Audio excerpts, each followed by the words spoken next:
Welcome to Her Ink Empire. I'm Justine Almaraz, and this is the podcast that redefines what's possible for you in the tattoo industry and in your tattoo education, not only in technical skills, but in business. This show is for fine artists, creatives, visionaries, artists of all kinds, even doodlers, who are ready to not just build a career, but a legacy. Here we merge mastery, freedom, and creative power to surpass the outdated industry norms, the outdated rules, and step fully into our creative power and roles as leaders in our communities. If you've ever felt like there has to be a better way, a better option to learn tattooing, to earn in this industry, and to lead in tattooing, you're in the right place. So let's build your empire, one bold, daring step at a time. Let's dive in.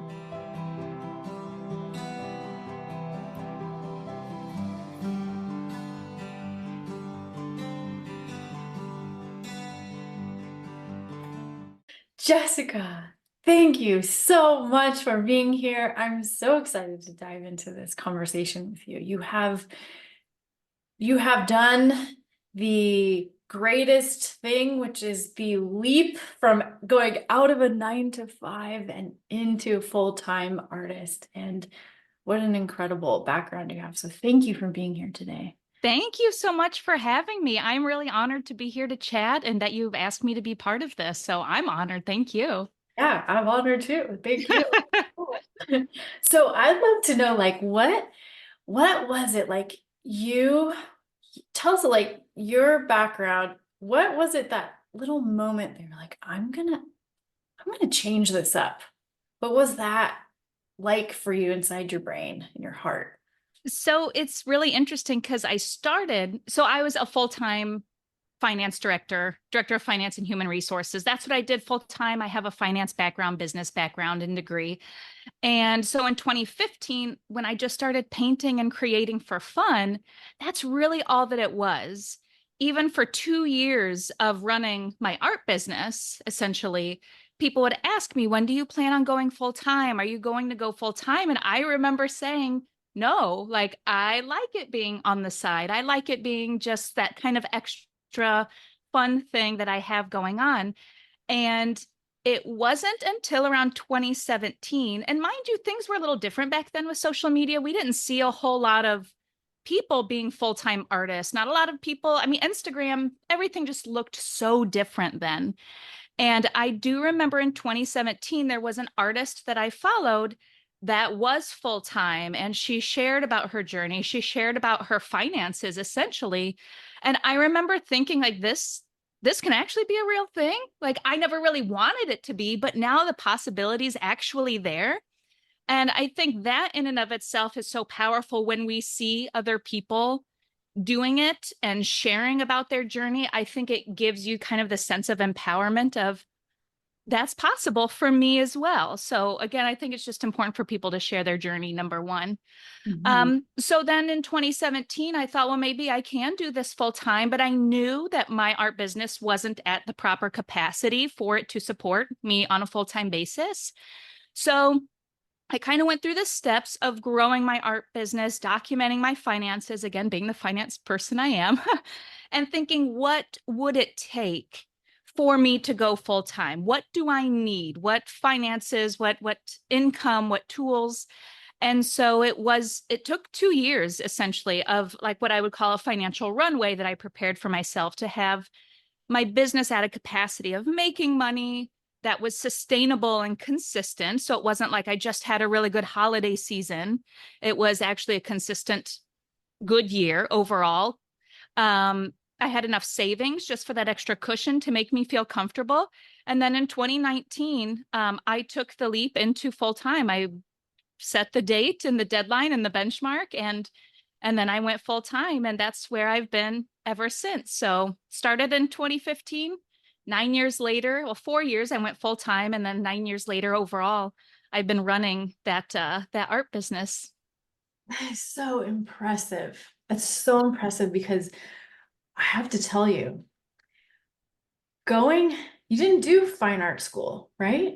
Right. I didn't. I mean, I just took the elective classes while I was getting a business degree because I'm like, I love art. Let's learn about it. But I don't have a degree, no. Yeah. And so that is so cool. And I think so inspiring to hear because I went to fine art school. So many people go to fine art school and we have no idea how to sell our paintings. Hmm. We live our whole lives not doing it, Yeah. not figuring out how to become full-time artists. We go work for someone else or teach or um, like work at a coffee shop or figure out something else. Right. You've done it. And what this proves is that you do not need a formal education. No, not at all. I mean, just art is in the eye of the beholder. So, I Yeah. mean, you can be such an amazing artist and creative without formal training. I mean, I feel like we all kind of know that, but we want that validation. So it's a very interesting dynamic. Yeah, exactly. So cool. So, what was the biggest thing that helped you get the word out that you were an artist and your paintings were available? I know that Instagram and social media can get a big rap or a bad rap, but I do really feel like the evolution of social media, it is a free tool for us to utilize. And going back to even if you're the greatest artist in the world, if you are painting and your creations are just sitting in the studio and nobody can see them, it's not doing you any good. I mean, meaning if you want to be a full-time artist and you want to run a business, of course, it's fine to create and save. There's nothing wrong with that. But I think getting it out into the open and sharing that on social media consistently over a period of time. And that's kind of another key point to it is that sometimes we get so fixated on that instant growth, that instant everything, that it takes years to grow. It's what I call like the snowball effect. It takes a while to pack that initial snowball.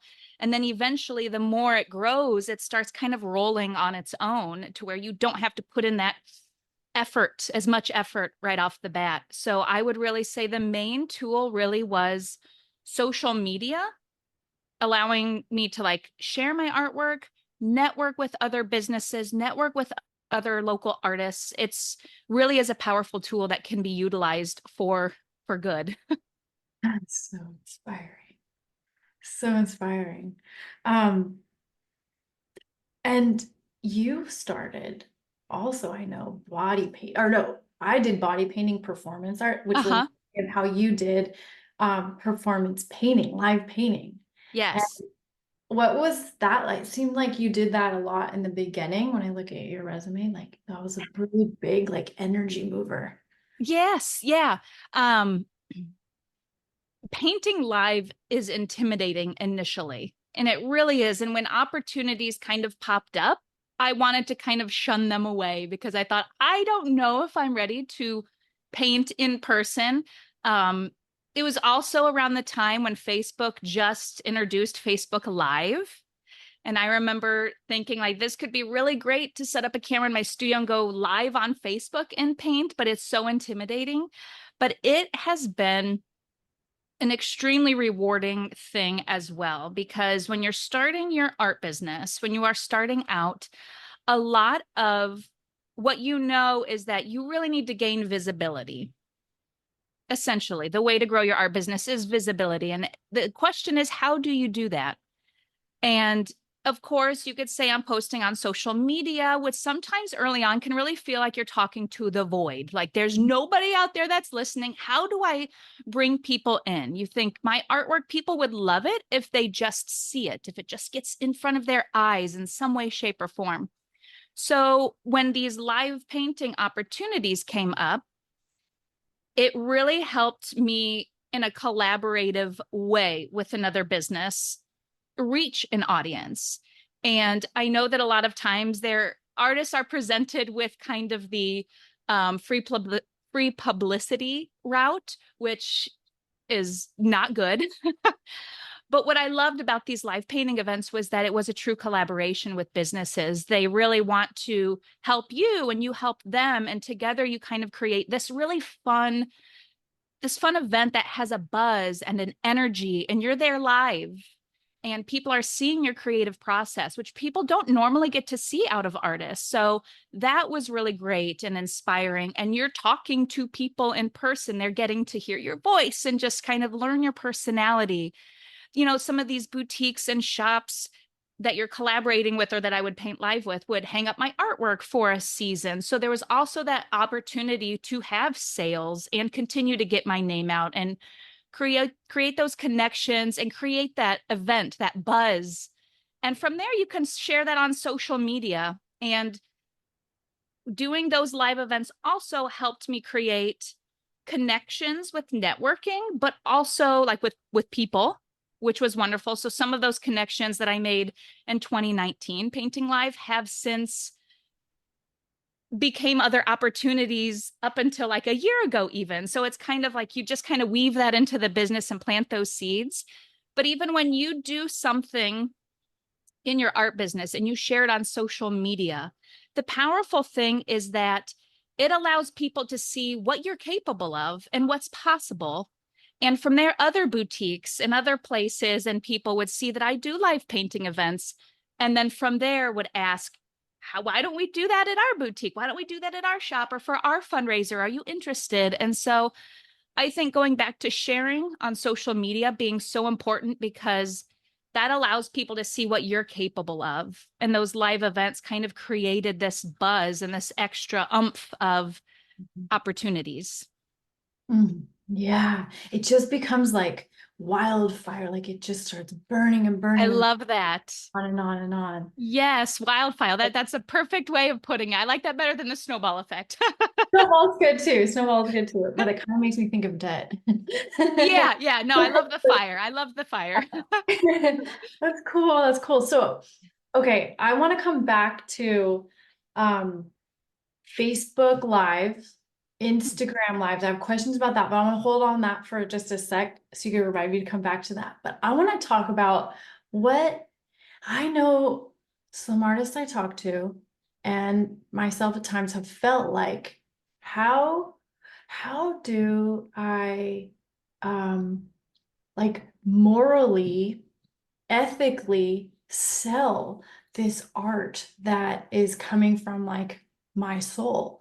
It feels like it needs to be a gift, and I don't know how to put a price on that or even expect someone to pay a good chunk of money for this thing I poured my soul into. That feels there's like a block with that. Can you speak to what that is about, or have you ever felt that way?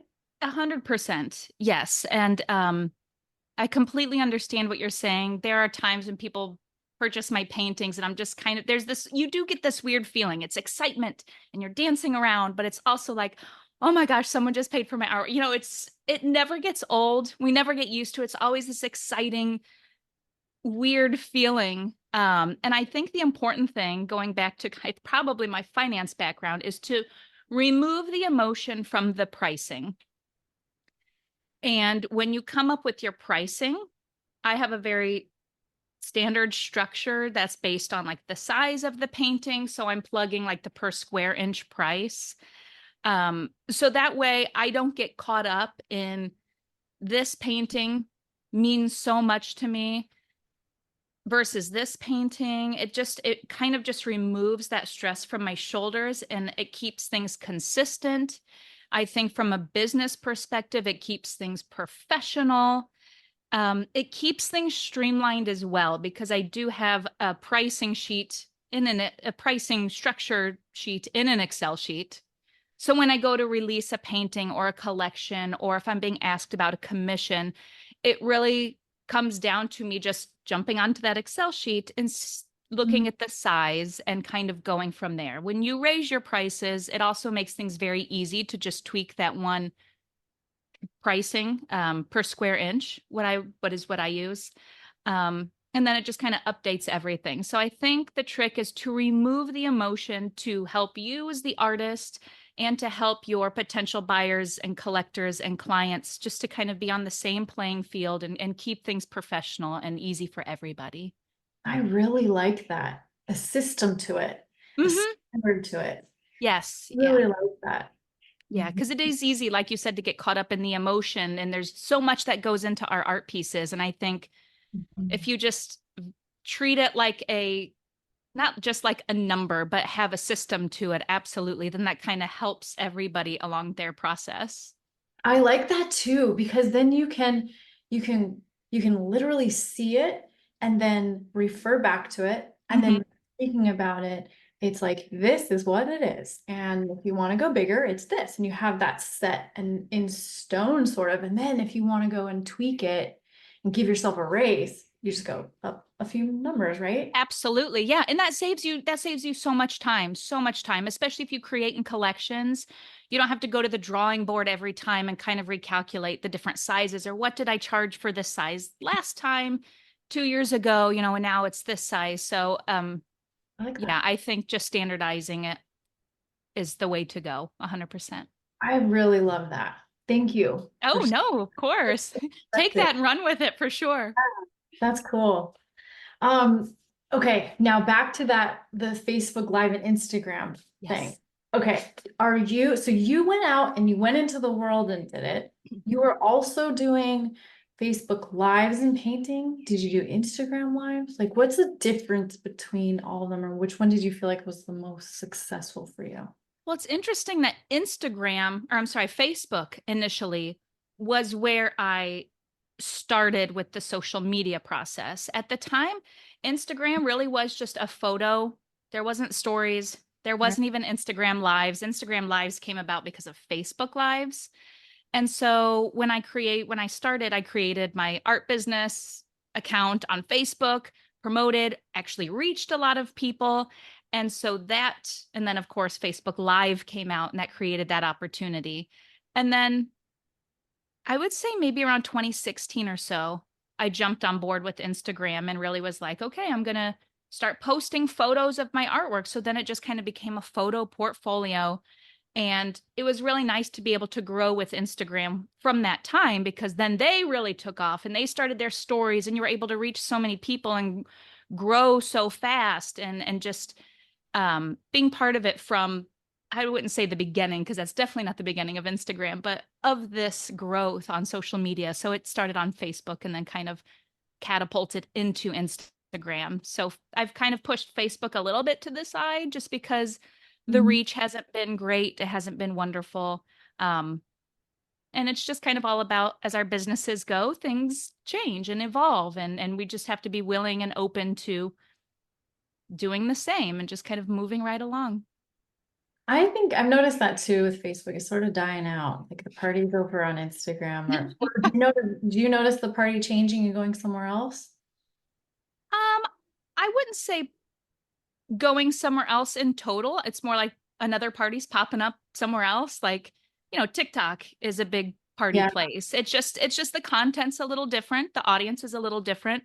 So I wouldn't say it's changing or switching. It's just more parties are popping up around social media. I like that.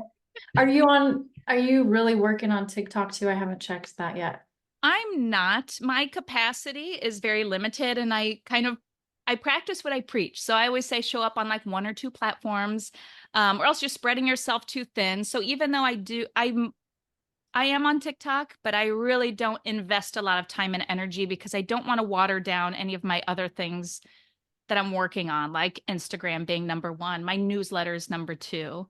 Mm. So being in those places really are my priority. That's cool. And you're on YouTube. Is that number three? I actually, YouTube is not number three. YouTube is like mixed in with like one and two. Oh, are you doing mostly like the teaching content on there? Because that's what Yes. I was thinking is like, I think I'm gonna make YouTube my teaching platform, and then Instagram's gonna be like where I showcase that's like my art portfolio. Yes, Oh, you absolutely. okay? Yes, because I'm on YouTube, I just like being able to not feel rushed or kind of have the space to talk and chat and lay out a format. As you would know, just you kind of have more time to teach. I did try to do that on Instagram. It's just the idea also that it's not an evergreen, like content that I posted in 2020 that was really big on teaching and had a lot of value to it isn't like popping up anymore on Instagram. It's not showing up on anyone's feed currently. And I love the idea that YouTube, you can still gain so much knowledge from people 3 years down the road. Mm. Um, so I really liked that about YouTube, not feeling like I was investing so much effort into teaching people valuable things and then it just being lost years later. Yeah. Y'all go check her out on YouTube. Yeah, yeah. Please do. Good. Yeah. And okay, and then also another evergreen one I haven't really dove too much into is Pinterest. Are you using that too? I am not. I know that it's a powerful machine, but going back to like my capacity, yeah, exactly. So feel free to share about Pinterest because I know that it is a very big thing as well.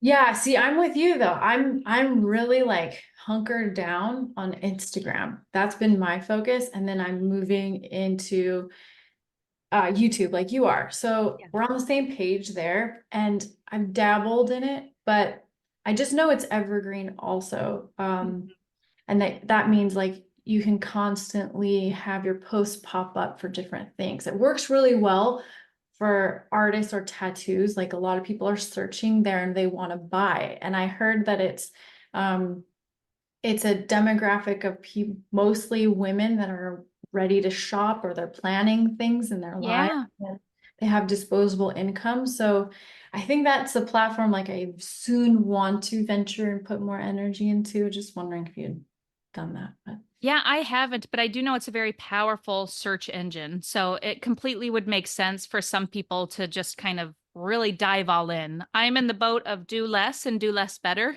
yes, I So, agree. yeah, so that's where I like to live.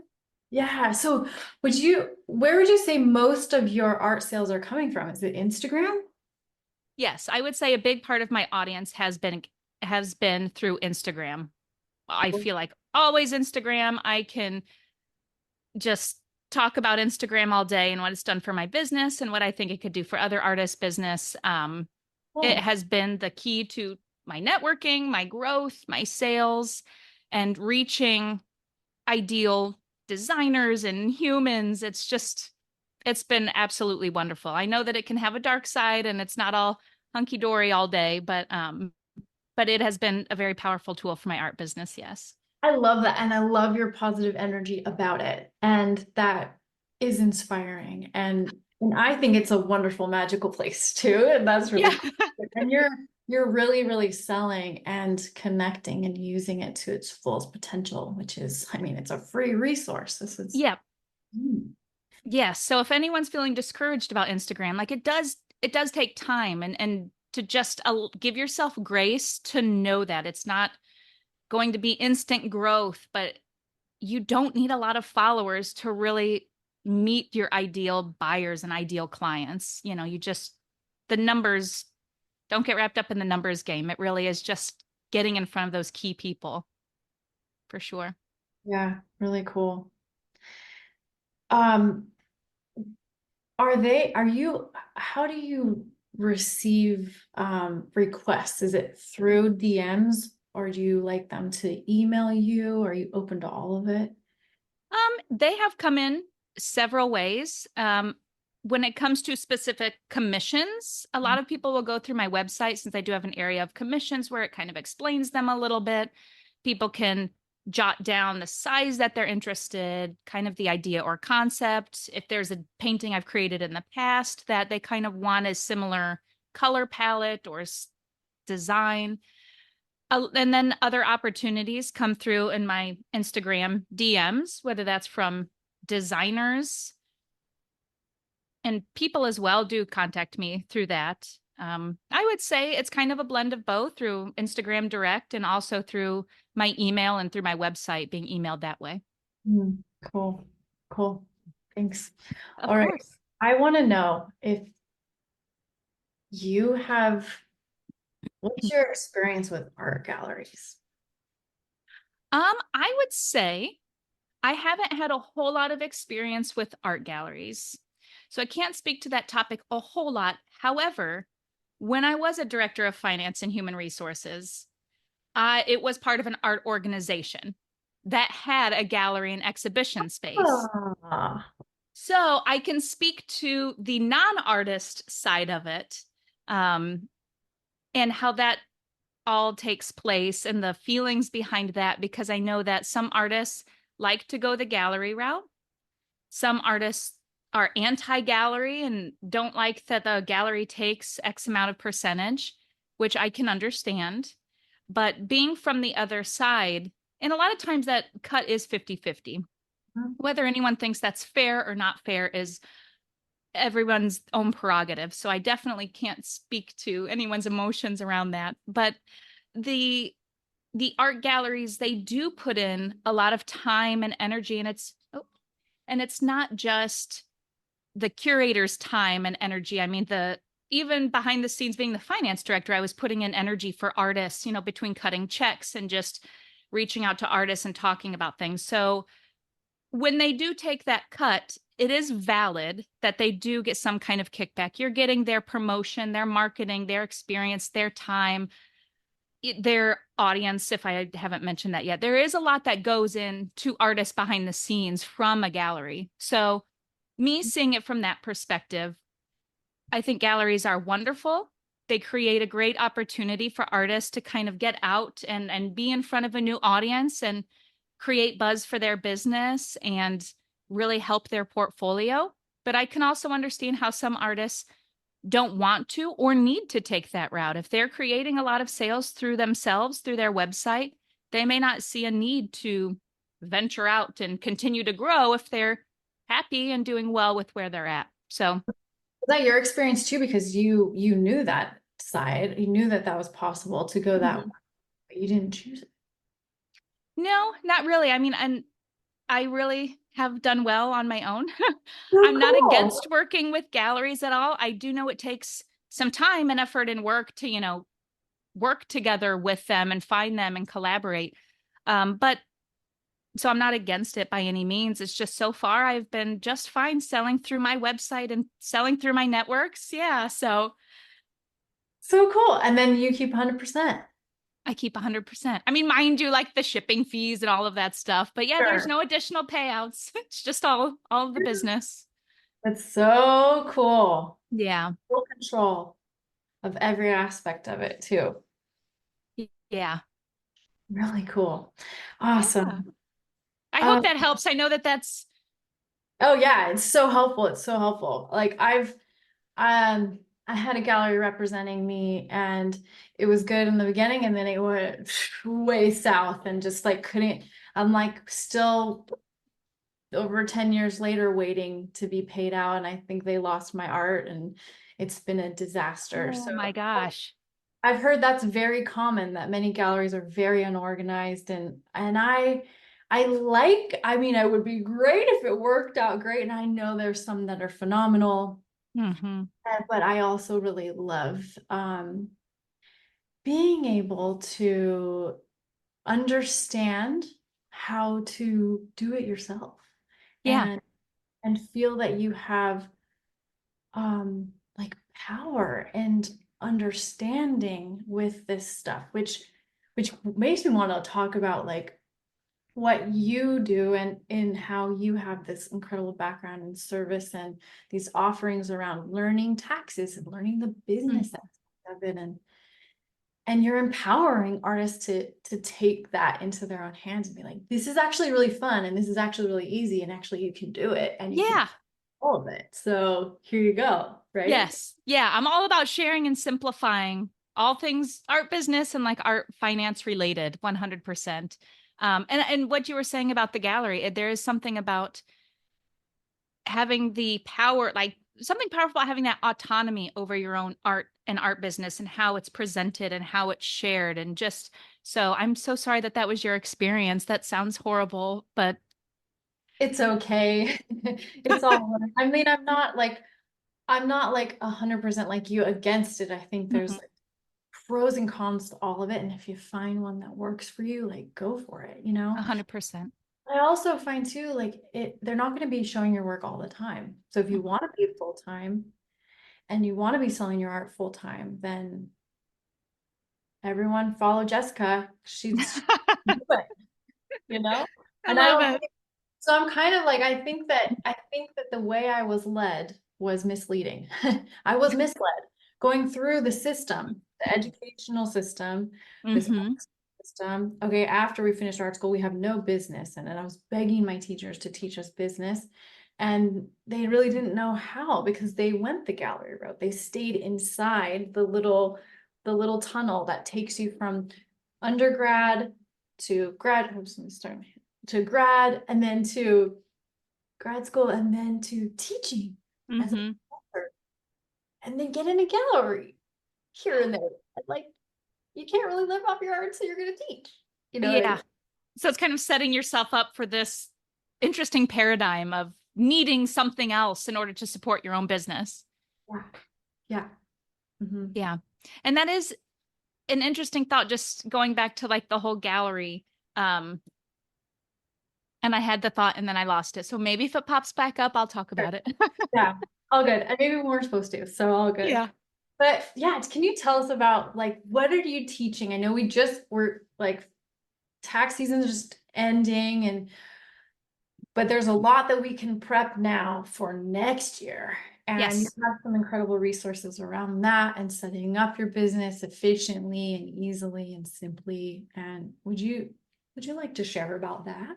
Yes, 100%. I know there's like so many fixtures that can go into that. So I will definitely just kind of streamline some of the most important things. So if you are an artist essentially that is creating and selling your artwork, you definitely need to register your business. And as unsexy as that sounds, it's just such an important thing. So you need to register it in two places with a state, your local state area, and also through the federal government. So you want to get an FEIN or an EIN, a tax number for your business. So if you think a social security number for your business, so that's essentially what you'll need to set up. Get those two things.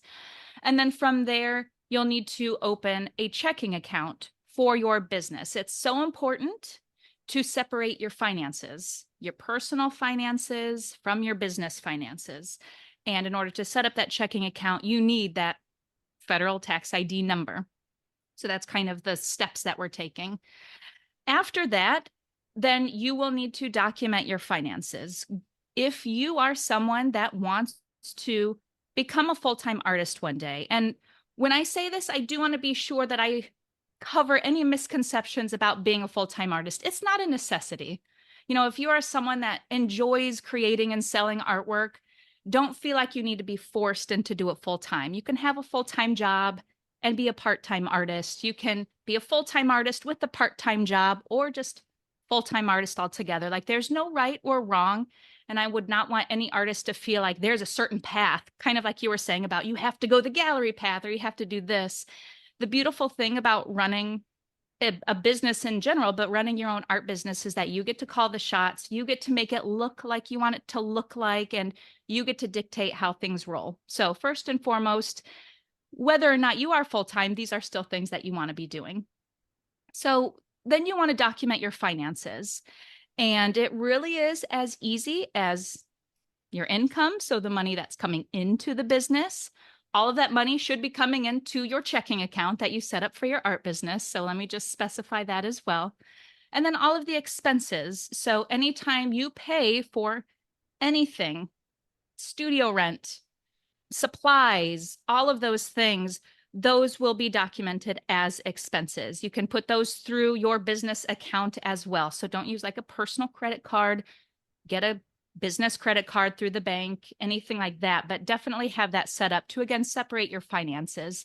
And through those expenses, going back to your taxes, what a lot of artists may not realize is how many opportunities they are. It's money you're going to be spending for your business anyway, but it can be like a tax write-off, also known as a tax deduction. So it can deduct the amount of money that you would owe for taxes, essentially.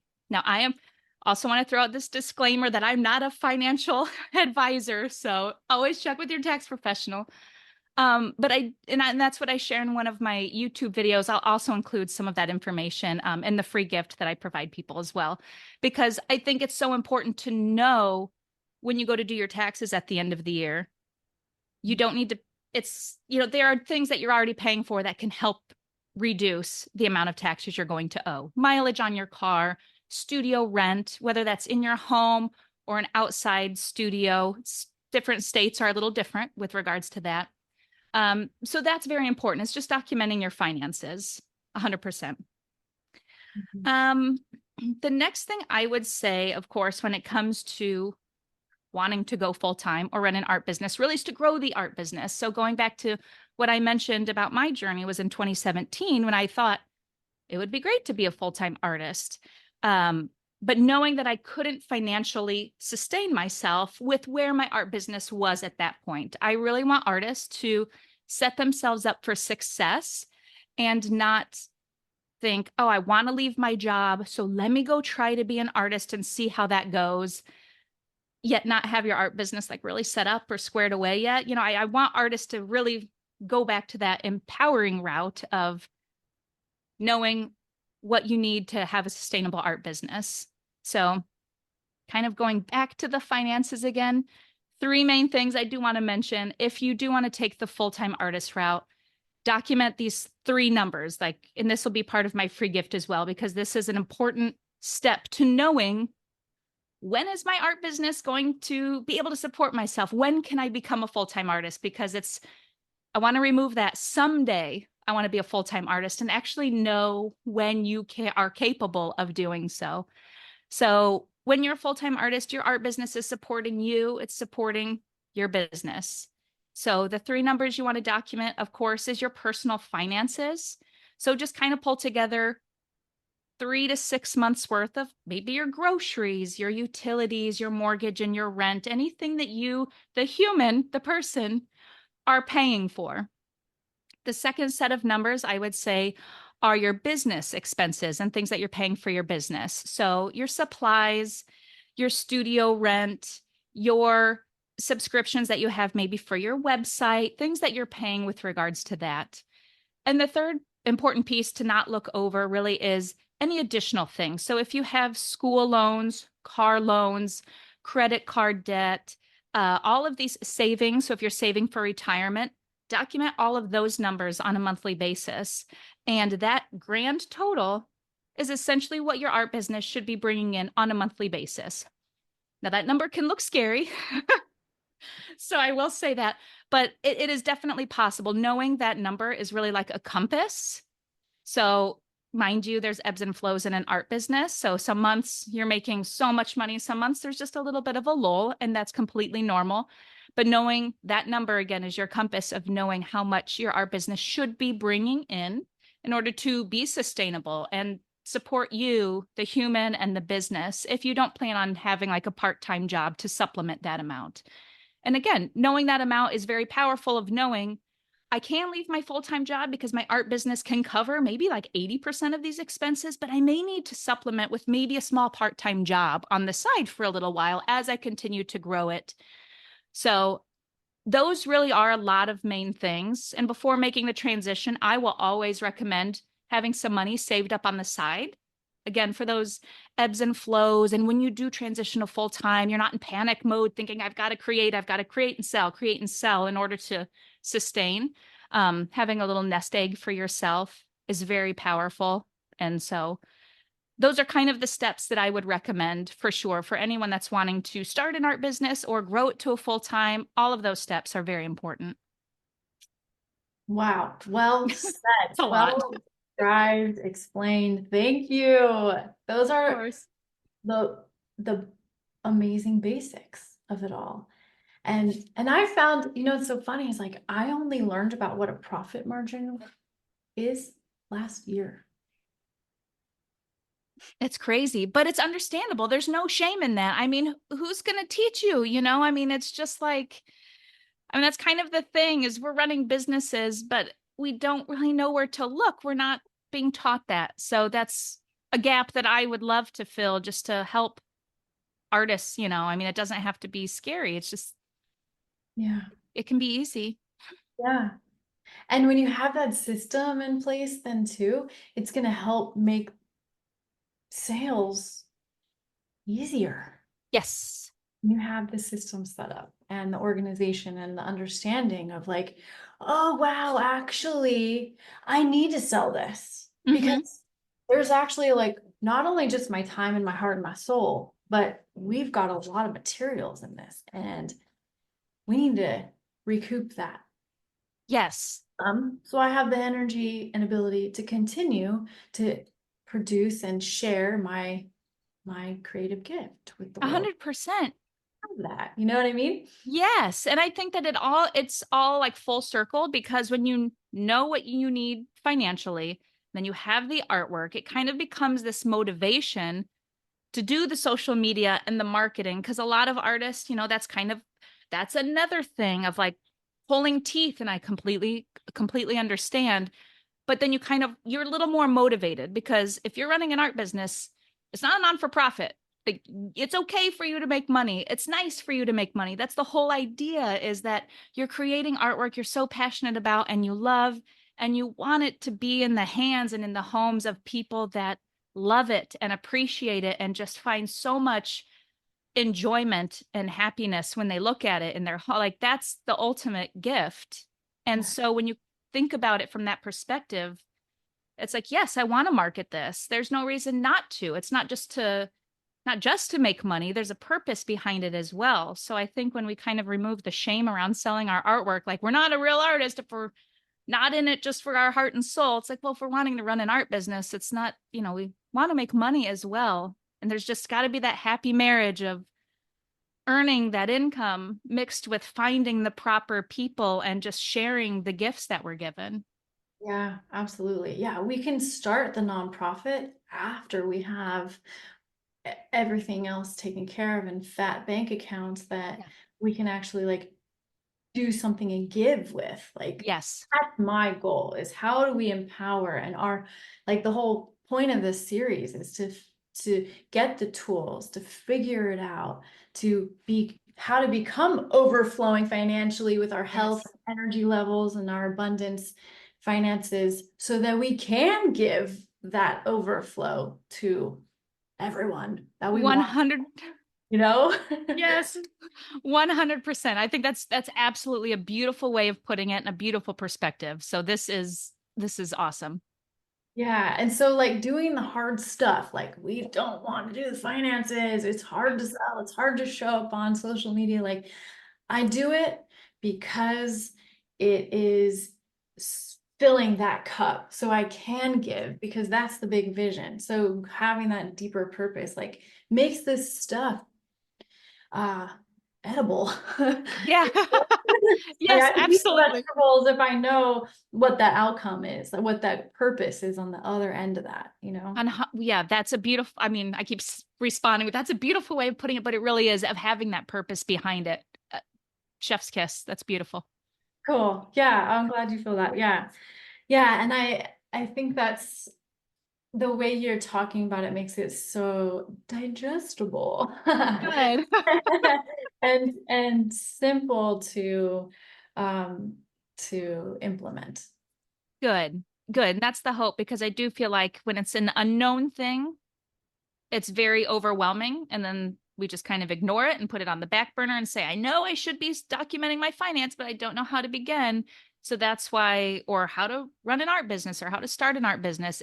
It's very, I wouldn't say simple. I mean, but it is very step by step. It doesn't have to be overwhelming. And I think the goal is to just kind of have the knowledge on how to do that. And then from there, it just flows very easy. Mm, beautiful. Thank you. Oh, my pleasure. This is great. Yeah, so for you all watching, Jessica has an incredible gift for you. It's like a roadmap, a plan,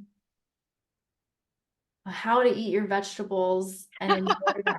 This is like sugar-coated vegetable plan here.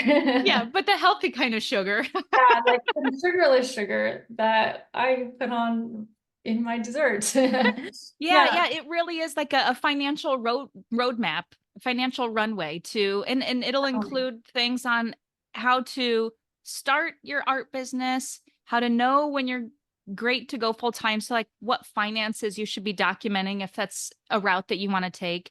And also just some simple layouts of things that you are paying for in your art business that can be tax deductible. So it's kind of like a little basket gift of three main portions of the finance side of an art business. Awesome. Okay, one last question. Yes. How do you do all your taxes yourself? Have you always done it yourself, or do you outsource that? So I do outsource that. So with my finances, I love QuickBooks. So I'll preach QuickBooks and it's a monthly subscription. So if you're someone that doesn't want the monthly subscription route of QuickBooks, I actually created for artists like a miniature resource, like a mini resource for them to be able to document their own finances. And I have videos explaining how to do it just to keep things, again, happy and simple.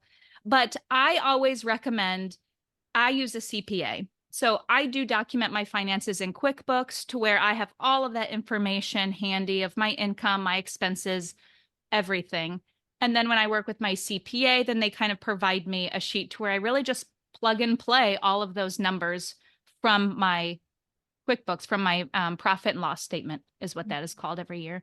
So I would recommend artists to, I know hiring a tax consultant or CPA is not always the cheapest route, but they know all of the taxes. They know the different incentives that you are able to, percentages on meals and travel and just having them knowing that they're providing all of the best information and making sure that you're getting the best deductions, they're the experts. So I let them be the experts in their realm and provide them with the information, and then they put together the taxes. So just the peace of mind of knowing that I'm getting the most bang for my buck from my art business and everything's done right.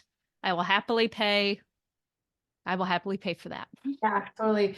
And so are you doing all your own accounting throughout the year and then you give it to them all during tax season? I do, yes. So even though I could hire a bookkeeper to do this for myself, that's kind of like what I love doing.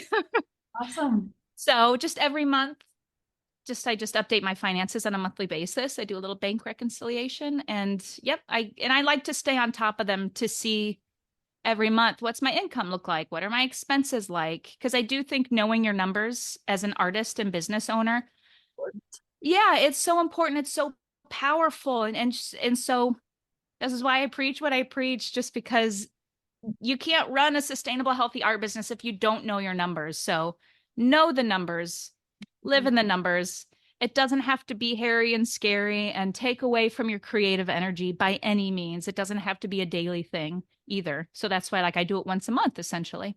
Listen to Jessica. I did it the hard way. I avoided it. I had someone else do every step of it for years and I lost track of everything and I just bled out so much money. I just lost control of it. I was so afraid of looking at it, of understanding it, and really going into it was so empowering and has been life-changing. And now I know how to maneuver different things in the art business, like what I need to do, that it really isn't something I should be spending my time on because it's not producing the results I think it is or I want it to. I'm not living in this like fuzzy like rainbow land. I'm literally looking at it and being like, wow, okay, why am I spending all my time doing that? That is not producing, but this is. I need to go collect that pot of gold. It's just waiting there. Like let's just put more energy in that, Yes. Oh my gosh. Everything that you said right there is so perfect. I mean, because I feel like that's a lot of people's story, hands down. It's scary to look at and you don't want to dive in. And then we do the mental accounting and we think, well, this is actually doing really good for us.